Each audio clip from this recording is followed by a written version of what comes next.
Ticket. Camera উপর থেকে নিচে করো। আর এবার আমি আছি $25,000 প্লেন টিকিটে, যেটা এই সিঁড়ি দিয়ে উঠলেই পাওয়া যাবে। ঠিক বলেছো, এখানে ফ্লোর আছে। এটা দারুণ ব্যাপার না? এটা খুবই ক্রেজি। আমরা অন্য লোকেদের ওপরে বসতে চলেছি। ও মাই গড, এটা হলো আপনার রুম। $25,000 আমরা দুটো বড় রুম পাচ্ছি। ও, এটা তো খুব দারুণ। আমি এর আগে এরকম দেখিনি। আরে বাপরে। আগের প্লেনের তুলনায় আমরা এখানে 4 গুণ বেশি জায়গা পেয়েছি।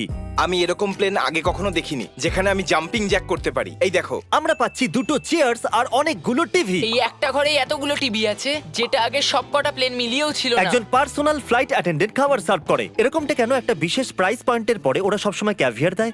আর একটা বাথরুমও। বলছি কিছু বলতে পারি? এই বাথরুমটা আমাকে হতাশ করলো। এখানে কোনো শাওয়ার নেই, হিটেড ফ্লোরসও নেই, আর সাইজও অর্ধেক। আমার মনে হচ্ছে $10,000 ফ্লাইটটা বেশি ভালো ছিল। তোমরা কি একটা ফ্লাইটের জন্য এত টাকা খরচ করবে? আমি এটার পরামর্শ দেব না। আমি তো বলবো একটা গাড়ি এর নিয়ে বদলে নাও। গাড়ি নিয়ে আর নাও। এটা হলো রুমের সবথেকে বেস্ট পার্ট, একটা কুইন সাইজ বেড।